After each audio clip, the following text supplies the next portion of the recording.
What is it that gives your life a sense of meaning and purpose? Because once you find that, it puts you in your power place. See, if you know what your life work is, I encourage you to start working on it. If you can't do it all at one time, do just a little bit of it. And if you don't know what it is that you showed up to do, if you don't know why you're here, I encourage you to find out what your purpose is here. What is the meaning of your life? What will be different? Have you ever asked yourself that question? I've done that. I remember coming from a friend of mine's funeral, and I was reflecting on how much time I had left. And I went for a walk in a park thinking about this guy whose life was so promising. And I mean, he wasn't an old guy. He was quite young, in fact. And I thought about all of the things that he said he was going to do, and he never got a chance to do those things. And I started thinking about my own life and how much time I had left to do the things that I would like to do. And at that time, I wasn't sure what my life purpose was, what my life's work was. I wasn't sure about it at that time. And I thought about it quite a lot. I had some idea, but I wasn't convinced. That I don't think I felt worthy. I didn't believe that it could be me to do this kind of work that I'm doing right now. And I say to you that if you begin to take a conscious effort to find out what it is that you're supposed to do, I say that it can literally save your life. I said that it can literally save your life. 85% of the American public, according to recent studies, are going to jobs that they hate, working on jobs that do not challenge them. They get sick thinking about going. Because, see, when you go to a job and you already know how far you can go, you can already see that proverbial glass ceiling.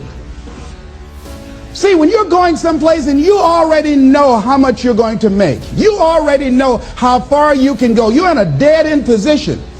It erodes your self-esteem. It lowers your sense of yourself. It creates some inner turmoil. It creates an emptiness in you.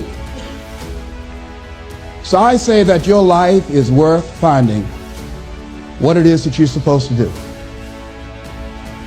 And I'm not saying quit your job. I'm saying find it and do just a little bit of it. Just start working at it just a little bit, but do find out what your work is and hold on to it, and don't let your dream go. Don't let it go. See, and here's something else I want you to begin to look at. Why is it that most people don't pursue their dreams or don't do better than what they're doing if they're capable of doing it? I think that many of us don't go the next step because we don't know what to do yet. And I say that the reason that we don't even explore the possibility of what to do is because subconsciously we don't believe that it can happen for us, and we don't believe that we deserve it.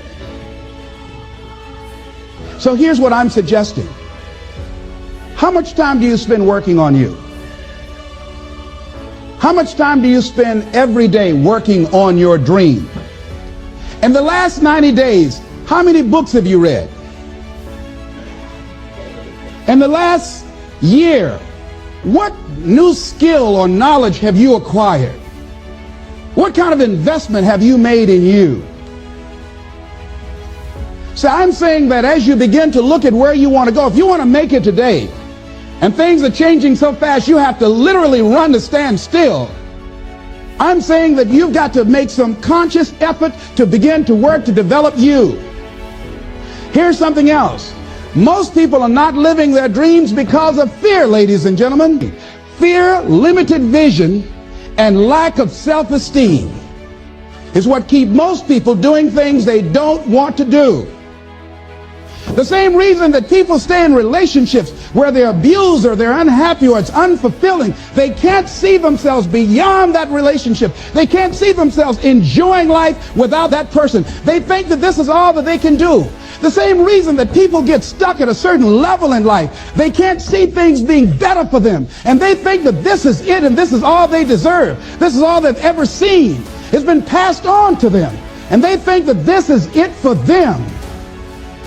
Oh no. Looking what Dr. Blanton Smiley Blanton, who is a colleague of Dr. Norman Vincent Peale. What he said about fear, he said, fear is the most subtle and destructive of all human diseases. Ladies and gentlemen, fear kills dreams. Fear kills hope. Fear put people in the hospital. Fear can age you. Fear, ladies and gentlemen, can hold you back from doing something that you know within yourself that you're capable of doing, but it will paralyze you. And it seemed like you're in a hypnotic spell. And I ask you a question, what is the benefit? What's the benefit of allowing fear to hold you back? What's the benefit of giving up on yourself, of not stepping out on life and taking life on? What is the benefit for you? What's the plus in that? It's one of the things I had to ask myself. So I didn't want to make any mistakes. I wanted everybody to like me. I wanted to be perfect the first time I did something. It's not going to happen. You're going to make some mistakes. You're going to hurt some folks' feelings. You're going to create some enemies whenever you decide that you want to begin to take life on. You've got to ask yourself, how long am I going to allow this to hold me back? I like what Zig Ziglar says. He said, fear is false evidence appearing real. That is an illusion that we create in our mind. It is a state of mind that can be changed. So let's look at how we can begin to take some steps to restructure that fear, to begin to expand our visions of ourselves, to begin to increase our self-esteem. Webster said that self-esteem means competence and satisfaction in oneself. Look at your life right now. Whatever you've done up to this point in time, your life is working. Whatever you have produced, it came out of you as a result of the kind of person that you have become. It's a result of your choices. It's a result of your consciousness. Now you have to ask yourself, are you satisfied with what you have produced? Is this what you want? Would you like for things to be better than this? Do you believe that you deserve better than this? Or are you content? This is it. You don't have to do anything else. That you already resign yourself in life and say, well, I'm happy. I'm not starving like the people in Calcutta. Are you allowing yourself to get off the hook like that? Or do you believe somewhere in the back of your mind or in your heart that there is some other great work for you to do? There's something else that life has for you. And that's why you're here. How do we handle this fear factor? How do we increase our self-esteem? You have to begin to fortify yourself. How do we do that? I believe that you have to begin to consciously monitor your inner conversation and start talking to yourself. Start building yourself up. Sometimes the only good things you will hear about you are the things that you say to you. So I'm saying learn to be your own booster. Start building yourself up. Start encouraging yourself. Start saying, I can do this. I can make this happen. When I started thinking about becoming a speaker, I said, yes, I can do this. I can make this happen. When I start trying to convince myself I can be a businessman after flopping and failing and losing thousands of dollars and feeling stupid and dumb and having people take advantage of me because of what I didn't know, I had to talk to myself because people were saying to me that I was dumb. And somewhere in the back of my mind, I was saying, you're right. Look at what I've done.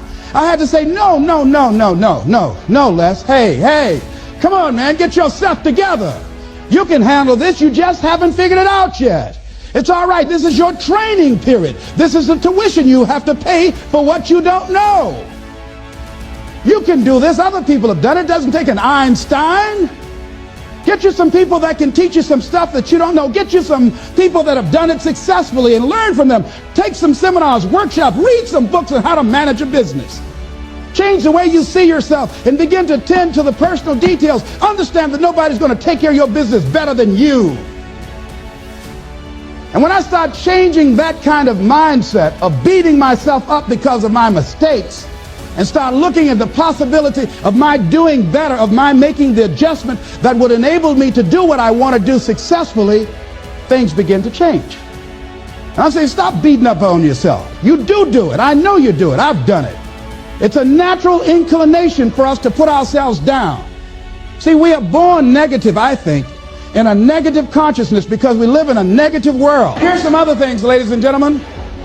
Begin to guard your mind against negative programming. Like turn off the television. Don't watch the news. So you've got to guard the kinds of things that you put in your mind. See, if you don't program your mind will be programmed, because human beings are goal-oriented. That's why we die of broken hearts early. That's why we're running through life to early graves. We're going through life, ladies and gentlemen, and I think that Henry David Thoreau said that most men live in quiet desperation. Most of us go through life running scared. So we created this in our minds, false evidence appearing real. We made it real in our minds. That's why Churchill said there's nothing to fear but fear itself. That's the destructive monster. So turn off things that can contribute to your fear. Turn a deaf ear to people that all they can do is talk about how negative things are, because they have bought into the consciousness of the world. Start attending workshops, seminars, listening to tapes on a daily basis to begin to recondition your mind, to retrain your thinking. Faith comes by what? Hearing and hearing and hearing. Listen to things that can empower you, that can enable you to create a new reality for yourself, and a new life for yourself. You might appear to be strange around most people. You know, most people think you're strange if you're happy today. See, these people have not found their purpose in life. That's why they're grumpy. That's why they're miserable. That's why they're so negative. They're hurting and they want to hurt other people. So start practicing using programs for your mind. Seminars, books, workshops. Keep a journal. Record your thoughts. What's happening with you? Every day when you get up, have a journal near you. See, ladies and gentlemen, we get 3 to 4 thoughts a year that if we would act on those thoughts, they could change our life. What idea are you sitting on? Write your ideas down. And then, once you get that idea, take the leap. Take the leap. See, it's out here in the universe. If you don't take the plunge, I guarantee you, somebody else will. Take the plunge. Go into action. And ladies and gentlemen, you will be surprised how things will come together. You'll be surprised. Now, you're going to have some difficult challenges. I can tell you that now. Be aware of that. Things are not going to work out exactly right. For a time they will, sometimes. And that's when life is just playing a game with you. I want you to feel good and relax. But ladies and gentlemen, go into action with your dream. And don't avoid where the fights are. Get in the midst of the fight. Get knocked down so you can learn how to fight, so you can hold your position. See, most people don't get out in the arena of life because they don't want to fight. Most people don't get out there because they don't want to get knocked down. They don't want to be dropped to their knees. But see, you're going to be dropped whether you're on the field or whether or not you're sitting on the sidelines. You're going to be dropped. So at least get dropped for something. See, that's how most people are spectators in life. You don't want to be a spectator. You want to get out in the field where the action is. And you will be amazed. After the struggle, there will be a calm period and things will begin to click for you.